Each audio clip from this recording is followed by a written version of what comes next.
This is the brand new Tamron 16-30 2.8 G2.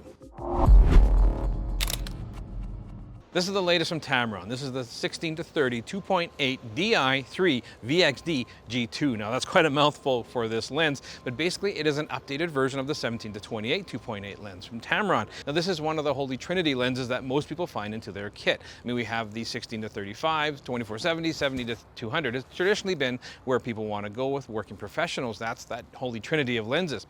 Tamron takes a slightly different approach to it, 16-30, a 28-75, and a 70-180, all with different accolades to them, which certainly help prove it. So this is an improved lens on there. But first off, what's a 16-30 all about? I mean, 16-30 is an amazing lens for getting those wide landscapes and those interior shots and really a different perspective, cloudscapes, landscapes, that kind of stuff. It's a fantastic lens to work with that.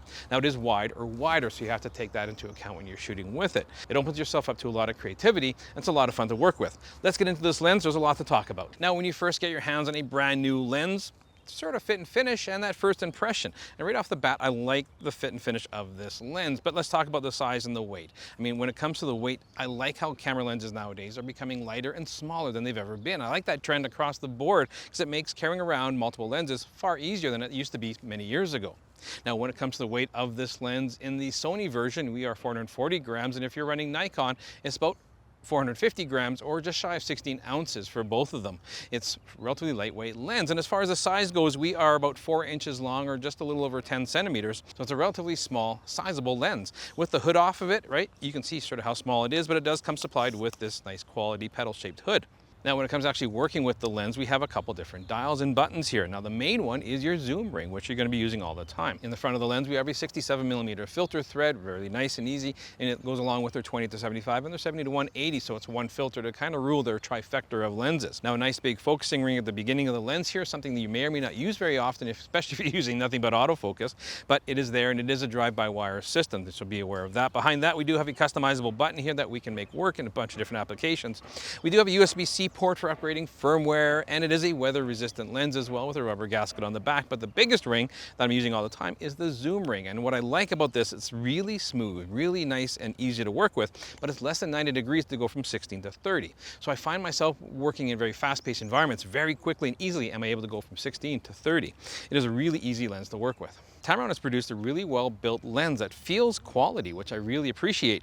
Now, what do we look at when we get to the inside of the lens, and what do we expect as far as image quality goes? So today we decided to walk around St. Patrick's Island here in Calgary. It's just outside of downtown, and it's a very hot day today. So we were lucky enough, we were shooting earlier. This dog really needed to cool down, a black dog, which is incredibly hot out here. So the owner was kind enough to actually participate and throw some sticks for us. And it gave me a good opportunity to try the autofocus with this lens. Now, when it comes to a 16-35, the autofocus is a little less crucial because the depth of field is so broad with a relatively wide angle lens. But this has their VXD motor, which is probably one of the coolest sounding names if you interpret it. It's Voice Coil Extreme Torque Drive, which is basically a linear motor which drives the focus very quickly and very accurately. You can check out here, look at our more streamlined wall test here, and you can see what to expect when it comes to the autofocus of this lens. It's very quick, very silent, and it works fantastic.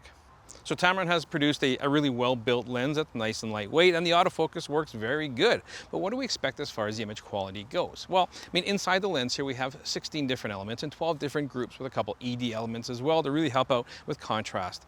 Now, the flare and the 9-bladed circular aperture certainly provides some nice sun stars, but they're not the best that I've ever seen.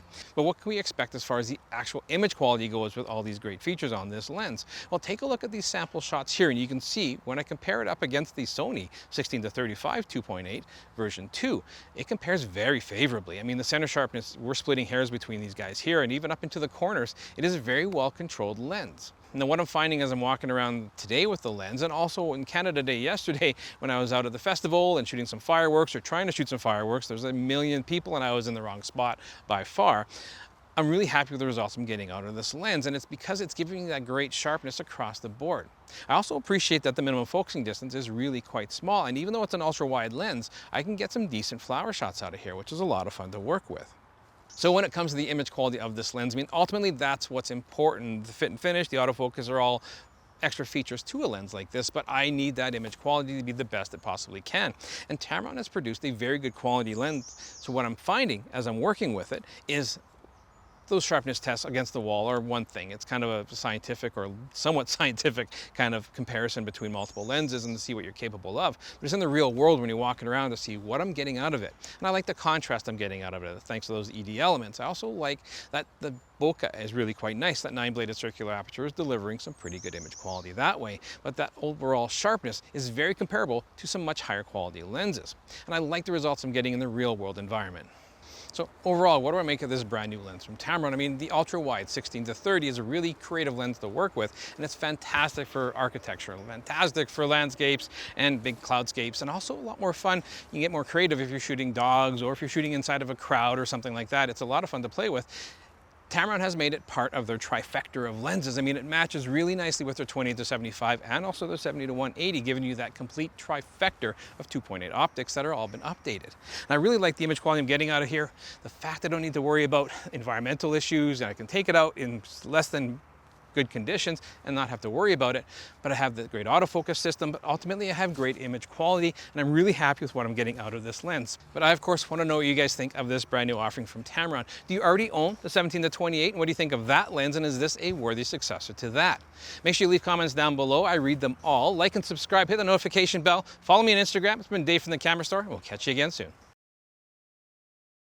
Thanks for joining me on this very hot day here at St. Patrick's Island, just outside of downtown in Calgary. If you like this content, want to check out more of our recent content, click up here. And if you're Canadian and want to shop local, check out thecamerastore.com down here.